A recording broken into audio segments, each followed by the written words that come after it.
and welcome to another I Was Traumatized by a 1980s Toaster episode of We Only Book Thin. I am Catherine Another Weigel. one. I am Catherine Weigel. I am one of your hosts. I am a Tiny Habits certified coach, a Thrive Global certified coach. Toast is my favorite food. I have lost over 100 pounds and kept it off for over 7 years. And with me today is fellow traumatized 1980s teen. Donald Weigel. If I had a nickel for every time I'd been traumatized by a toaster, I would be rich. And I am here to talk about it. I have lost about 100 pounds and kept it off for like 7 years. And we're here to talk about it. Yep, we are here to talk about it, and Donald might not remember being traumatized by a 1980s toaster. Well, I have a feeling I know what you're talking about because the name of this episode is Time Bandits. It is Time Bandits, but there was like the brave little toaster. Who doesn't love anthropomorphized toasters who are just looking to make their way in the land? Yeah. So that was like in the late 80s, early 90s, but in the 1980s... I think parents, if I may be so bold, because I don't think any of our parents listened to this podcast. Occasionally, okay. Well, you worked at a VHS store. What is it called? Yeah, video store. There we go. Yeah, it was a VHS store. Yes, he did. But I personally believe, if I may be so bold, to say my parents let me watch movies that were not appropriate for my age. Yeah. No, that was true for me too. I watched like Blade Runner when I was 9. Yeah. I watched myriad, may I say, horror movies. I watched Revenge of the Nerds. Not appropriate for, I don't think anybody in the whole world. I'm not sure it's appropriate for anyone in 2025. No, it does not. Although I did love that movie at the time. The mustard. And also... I was exposed to movies by Monty Python legend Terry Gilliam. Yes. Who made some really dark and generally disturbing films that maybe weren't appropriate for me at 8 years old. Yeah, now I'm almost 5 years older than you, and I remember loving Time Bandits, but... Don't ask me what the plot is, because I cannot remember. Well, generally there's this kid, and then there's these, like, band of marauders who kind of steal him, and then they go through time and do stuff. But at the very end, like, this is not a happy story, but at the very end, he, like, finally gets back to his parents. But his parents touch something in a toaster, like, that burned their house down or something, and then, like, his parents die, which is kind of a bummer. Really? Yes! He's like, Mom, Dad, don't touch it, it's evil. Wow. And they're like, oh, we're gonna touch that. And then they touch it, and then they die, and then the bandits are like, all right, later days, kid. Well, the fastest way to get someone to touch something is to tell them not to touch it. Yeah. Yeah, so... so really the kid killed his parents, is what you're telling me. Anyway, so we are sharing, a trauma shared is a trauma...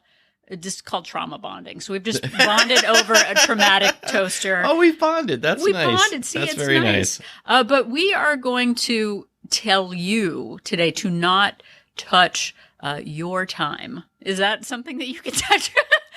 Because by not touching it, you have touched it. I don't know, dude. Yeah. Okay, exactly. They don't all go together. But we are going to objectively look at how we talk about how we spend our time and say we don't have enough of it. So that is how we are tying it all together today. But I've already talked about the Time Bandits movie. It was kind of a bummer, but what are you going to do? That's what the 80s were. Yeah. But before we get into... the 80s were kind of a bummer. Yeah. But before we get into the yucks and chuckles of our usual way that we approach weight loss and our health goals. So as we're looking at this episode, we are going to ask you to sort of challenge the way you look at how you talk about how much time you have or don't have for your health habits. But I want to make it clear that we are not dismissing very real time energy limitations with people with chronic pain or managing disabilities or caregiving. So this is kind of like the yuck chuckles, like, I don't have time, everybody. People, not people who are actually low on spoons. So just to make that clear. And then also, as we were approaching this, looking at how we spend our time, I think it's pretty clear, we still have time for chuckles and laughs. We're not telling you to be perfect time machines. Yeah. Like, not a time machine, but like machines of time who are just like regimented, every single second accounted for. The machines of time. The machines of time. We are absolutely pro downtime, pro scrolling, pro doing nothing on purpose.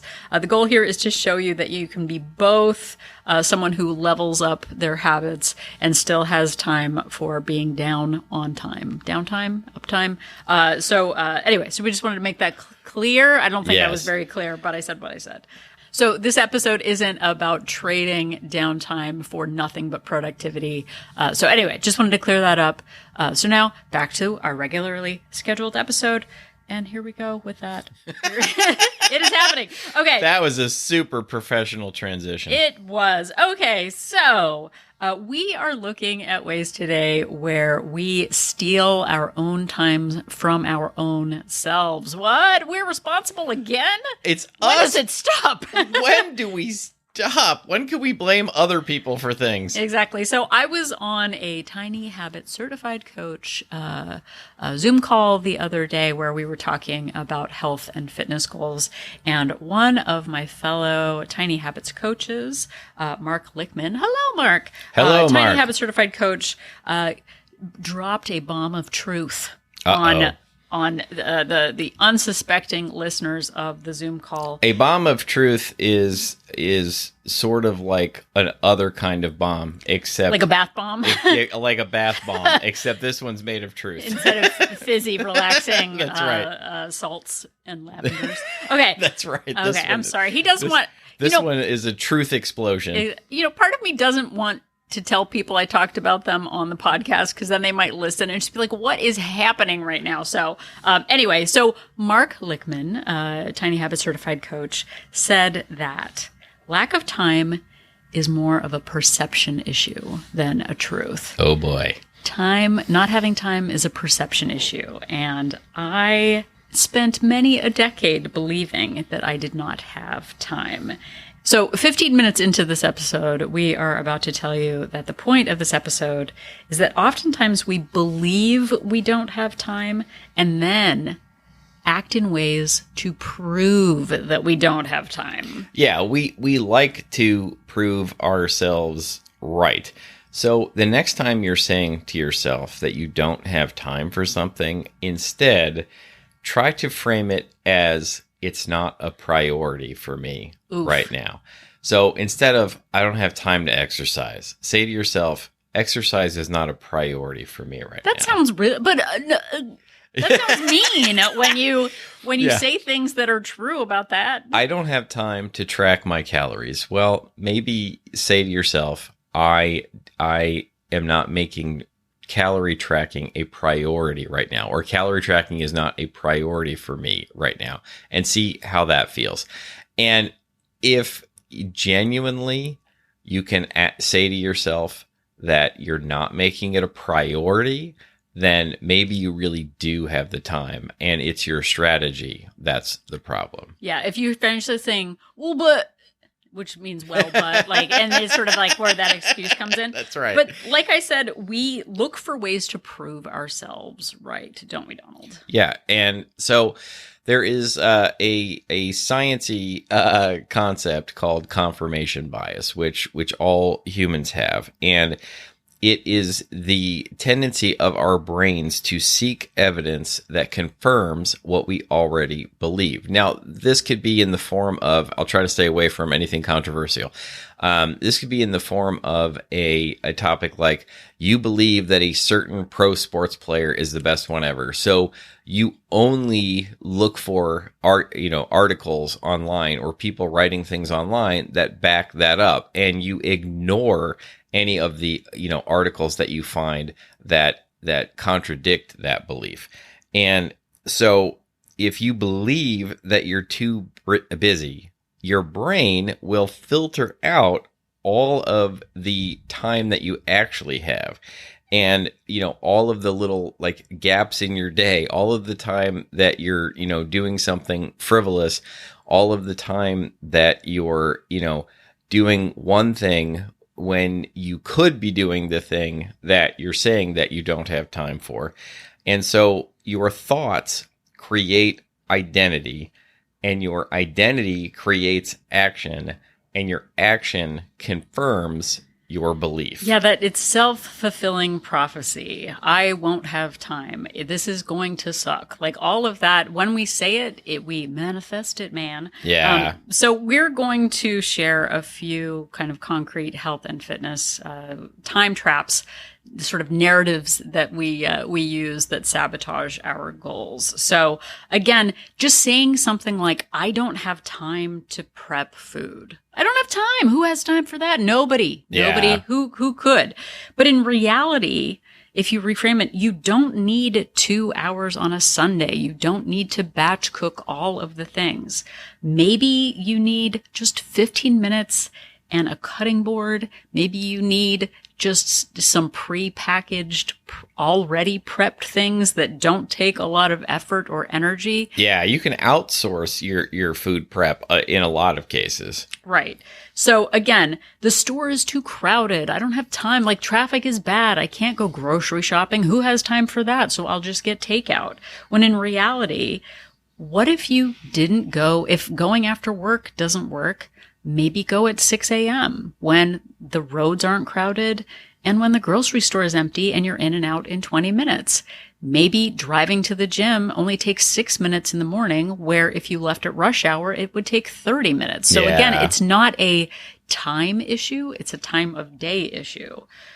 If I can't do it perfectly, here's another one. If I can't do it perfectly, then it's not worth doing at all. Oh, which is like, it is maybe one of the biggest, worst things that you can say, and that people say not just with health and fitness, but with all kinds of things. If I can't have a perfect solution, then let's not do anything. Right. So instead of all or nothing, it's all or something. Like I can do something. In reality, 20% effort still gets you 20% closer. Exactly. Or maybe you say to yourself, I'm too tired to do anything by the time I have time. So maybe instead your strategy needs to be adjusted, not your energy. Yeah. Maybe you've organized your day in the wrong order. And if you did some of the things later in the day, then you would have time, you would have the energy when you have to do some of your health and fitness things. Or you say to yourself, if I go to bed earlier, I don't get to relax and scroll, which means I don't get any fun. Right. And people do that all the time of like, this is me time. Like me time means just passive scrolling. Yeah, but what this really is revenge bedtime procrastination. You're delaying sleep to reclaim me time at the cost of your next day energy. And look, I get it. It is still a struggle for me. I have worked myself into a position where I have a policy. I try not to call it a rule, that I put my phone down, turn the light off, or put the book down that I'm reading, whatever, turn the light off at a particular time every night. It's very early. I don't know if I'm going to say it out loud. And I go to sleep. And it's not about being lazy. You're trying to meet an unmet need for pleasure and freedom. Yeah. Instead of realizing, and look, this is like me, I get on my soapbox about this all the time. You cannot do all of this if you're not getting a good night's sleep. That has to be a top priority. And one of the ways in which you can actually make more time is to make more energy by getting that good night's sleep and feeling rested and feeling capable of doing more throughout your day. Exactly. So it is really important to reframe the confirmation bias and interrupt that habit. And like those negative thoughts are just habits that we have. We did that episode, oh boy. It's a long time ago. We read the book by Shad Homestetter, What to Say When You Talk to Yourself. I think it's pretty something close. Like that. Yeah. But it's sort of how we talk about our time, our energy, and our capability really does matter. And making small shifts matter. So we aim again for that perfection, that Pinterest perfect meal, the perfect ideal workout, when in reality, what would a small investment be? If that optimal version isn't possible, how could we dial that back? So instead of that perfect 3-hour, 20 component meal, what if we just set a 15-minute prep timer and just start? What in my life could I do in 5 minutes? Yeah. Whether it's a short yoga workout or you like literally, for food prep, I used to think like, because one of Dawn's sisters is like, Sunday is food prep day. And we go to Costco and we buy all these bulk vegetables and I chop everything down and component piece everything. Like that is so overwhelming that I just want nothing to do with it. Right. But what if I had 15 minutes where I just set a timer and said, what could I do? Oh, I can put 4 frozen turkey burgers in a frying pan and they will cook on the stove without me doing anything for 15 minutes. I could make hard-boiled eggs. I could put Instant Pot black beans on to Instapot. I guess that's a verb now. I could make quinoa. I could like wash some apples and, pre-slice some oranges, that kind of thing. It doesn't have to be this grand gesture. It can just be small things that can help your future self that don't take a lot of time. And you can also multitask. I put hard-boiled eggs on. I can also empty the dishwasher. I can do 5 squats. Like we're not asking about big life-changing activities, but just small investments that don't actually take as much time. So again, ask yourself, what can I do in 5 minutes? Start somewhere instead of starting nowhere. And another thing to do is not just rethink the what, or not just think about what you have to do, but really rethink when you're doing it. Huge. So, you're trying to grocery shop at rush hour, brutal. Or, you're trying to go to the gym in the morning when it's super crowded. Maybe going after work when all of the machines are empty is better. Or maybe you're trying to go after work and you just keep saying to yourself over and over again, oh, I'm just too tired to do this after work. So maybe you have to rethink and go in the morning. Maybe you're trying to track your calories, throughout the day as you eat things, and maybe you keep forgetting things. Why not try like pre-tracking what you're going to eat throughout the day in the morning? Or, just by shifting when you do things, you may find that you have a lot more time to do this. So ask yourself, when could this be easier, instead of why is this so hard? Well, and I think too, that thing that why is this so hard? Everyone has it easier than me. When we just make these broad statements that we then believe and internalize, you become a victim instead of asking yourself, how can I figure this out? Like, what would make it easier? When could I do this that would be less like of an effort? Again, if it's like, I don't have time to work out, because my work week is so busy. Yeah. Okay, well, could you just work out on the weekends? Well, that's not enough. Could you start there? Well, but like again, but don't do that.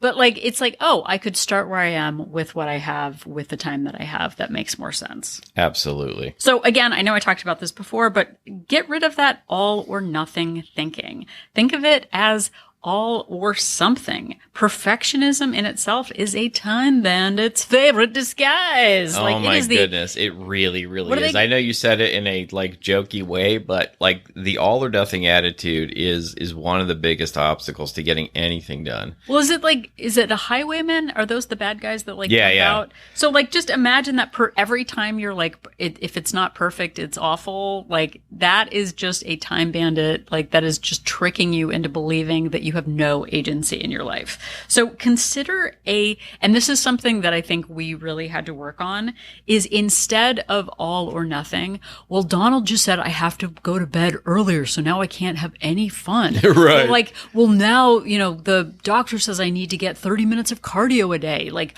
where's that time going to come from? Instead of going that full distance or that full amount of time, be like, what would 20% be? What would 50% be? Exactly. Like, oh, what if you, instead of, oh gosh, I need to go to bed an hour earlier, what if you started with a half hour earlier? Like, oh, you mean I still get to scroll for 30 minutes? Okay. Like, you're not having to give up everything that brings you joy. What if instead of watching 4 episodes of your favorite TV show, you knocked it down to 2 episodes of your favorite show. Right. Like, just reduce it a little bit. So again, if you usually scroll for an hour, try 30 minutes and then do something else with the 30 minutes. I don't have time to read. Okay, well, what if you read for half the time and scrolled for half the time? Maybe you incentivized yourself, did the reading first, and then did the scrolling for the last 30 minutes. It can give you kind of like a carrot to look forward to. Not like anyone looks forward to carrots, but it'll give you something to look forward to at the end. So just give a little bit. Like, how can you kind of split it 50-50? And I think that a lot of it comes from a misconception that we have as humans that, like, little things aren't going to make a difference. We feel like we have to make big sweeping changes, but we've talked about, over and over again, atomic habits and tiny habits. Catherine is a tiny habit certified coach, and the whole idea, and it's been studied, like, effective habit change begins with doing small things over and over and over again. And if you do enough small things, it really does add up to a lot of big things and a lot of big change. It really does. Also, time is an identity issue. Oof, this is really big. And we might not want to admit this to ourselves, but I don't have time becomes an identity. It becomes who we are. You are someone who's always behind, always stressed, always busy. And I think that a lot of us wear that like it's a badge of honor. Like, we can't possibly get any more done because we've got too much going on in our lives. But what if we reframed it? I am the kind of person who makes room for things that matter, even in small ways. I can get it done. Catherine just made a face. I don't know why you're attacking me right now. Exactly. Hello, 911, I am being attacked. Exactly. Write your new identity in one sentence, then match it with a 5-minute action. Ooh. So figure out, I am a person who walks. I am a person who chops vegetables. I am a person who goes to bed at a certain time. And incrementally, gradually get there by making small changes that transform you from I'm too busy and I don't have time to someone who makes time for things that really matter. Exactly. That, like, I'm a person who cares about my mobility, and so I will stretch for 2 minutes. Yeah. I am a person who cares about proper sleep, so I will set a default on my phone to shut down at 9 p.m. Like, follow up with that action of investing in the kind of person that you want to become. Because at our core, if we're just doing things, well, they told me to do this, and so I'm doing it, and I don't really want to do it. I'm just trying to lose weight, and then I'll go back to what I was. Yeah. Like, that is very surface level. But when we get down to that identity of what actually matters to us, what we value, what we say is important to us, and then make small changes, that's where the real change comes in. Absolutely. So as we're rounding this up, we're going to challenge you to really observe how you talk to yourself. What stories are you telling yourself about your time and your energy? Where are you stuck right now? It sort of starts with noticing how you talk about things. This isn't fair. I don't have time. Like Donald said earlier, if you find yourself saying, why is this so hard? Actually ask yourself, what would make this easier? When would this be easier? What smaller increment would make this easier? Find that solution instead of throwing up your hands and just saying that you have no agency. And then also, what would change if you didn't believe that story? Kind of go back to that opposite day. What if the opposite were true? What if I said, I do have time to get this done? Yeah. I am the kind of person who can work through this. I'm the kind of person who can find a solution. It really changes the way I approach things because we become what we believe. So again, time scarcity is often a perception problem, not a calendar problem. It's about adjusting your your routines, observing your environment, and troubleshooting those little things that are getting in your way. And it feels so much better to like find a solution and make small incremental progress than it does to just believe that you weren't born with the luck that other people have. Yeah. Don't wait for time to appear. Reclaim it. I was going to say friend of the show, but I'm not sure he is. He's no friend of mine. Henry Rollins, singer from Black Flag and the Rollins Band, said something like, "You don't have time, you make time." Right? Like the future isn't happening on the weekend or on vacation. We own every moment, and we get to decide how we're going to use it and how we're going to think about it. How are you going to write the story of the time that you have and the challenge that you overcame? Because we don't have to be a grim fairy tale about this. We don't have to go like, and then I died and I was right all along. I didn't have time. Like, you can revise that and go like, hey, I used to think this, but guess what? I reframed it. I was able to observe my actions. That sounds really boring and awful. But like, I was able to, like, able to reframe my way to really sell it. I want to beat myself up on my own playground for talking like that. But when we find small ways that we can like play the system, take our time back, and really start making progress, it feels so much better. And then when we start finding those small ways, we start doing positive confirmation bias and actually going, what else can I hack? What else can I figure out? Oh my gosh, like I'm getting neat exercise right now, right under my boss's nose. I know, you start believing you can do it, and you start believing that you're capable of changing things and capable of making time. And then guess what? You start doing it even more. Right. Play the system, become your own time. What's the opposite of a bandit? Your own time benefactor? I don't know. Yeah, the time benefactors. The time benefactor. the sequel, the 2025 sequel, oh, The Time no, Bandits. Everything's positive now. Yeah. But we really, like, without the benefit of this widely popular podcast, we looked at small ways that we could make positive changes, small ways that we could buy our time back, reroute like how we do things, meet ourselves where we are, and adapt. And if we can do it, you can do it too. We promise you there are ways that you can level up. Yeah, and we did it without the benefit of We Only Look Thin. I just said that. That didn't even exist. Yeah, we didn't have this podcast. I know you just said it. I'm saying it again. I know. So listeners, you have a leg up on us when it comes to getting started. And thank you so much for listening. We are barreling down on episode 400 of this show, and you can still listen to all of the episodes. The most recent 300 are on all of the major podcast platforms, wherever you found this one.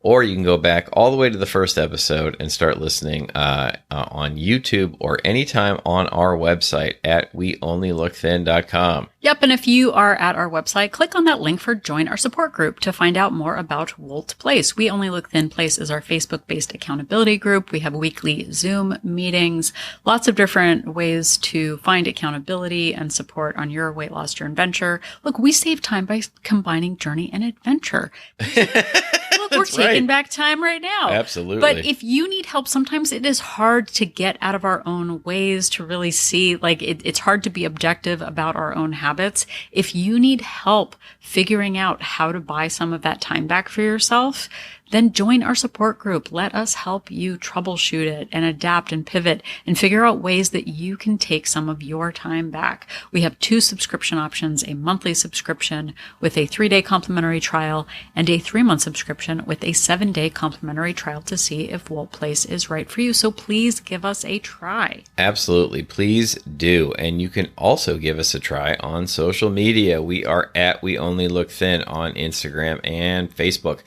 Or if you prefer, you can reach out to us via email. If you have a question, if you have a compliment, if you have an episode suggestion, we would like to hear from you. We've turned a lot of listener emails into episodes of this show, and maybe yours will be the next one.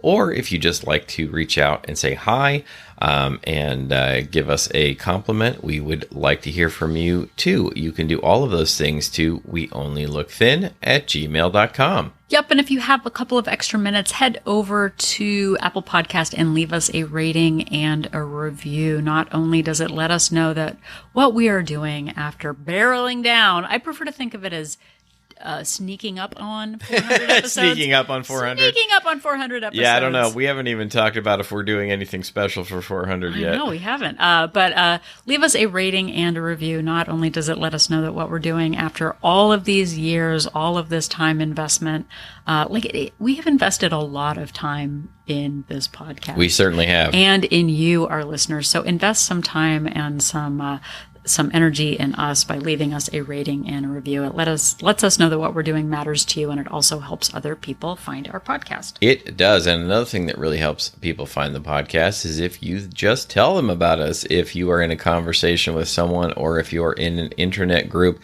and it seems appropriate to bring us up, we would be grateful. There are weight loss and fitness groups on Facebook, on Reddit, on Discord, and if you're in one of those and you give us a shout out, we would be grateful. It really does help the show grow. It sure does. So the next time someone tells you not to touch the toaster because it's evil, instead of touching the toaster, remember that Catherine and I are an inspiration. Toasters are so good. They're not evil at all. They're delicious. I mean, toast is delicious. Don't eat your toaster. Don't eat the toaster. Okay.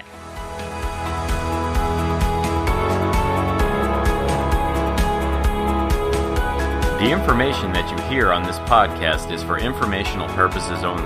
The hosts are not medical professionals. You should always consult with your doctor, nurse, or other certified health professional before beginning any diet or fitness program.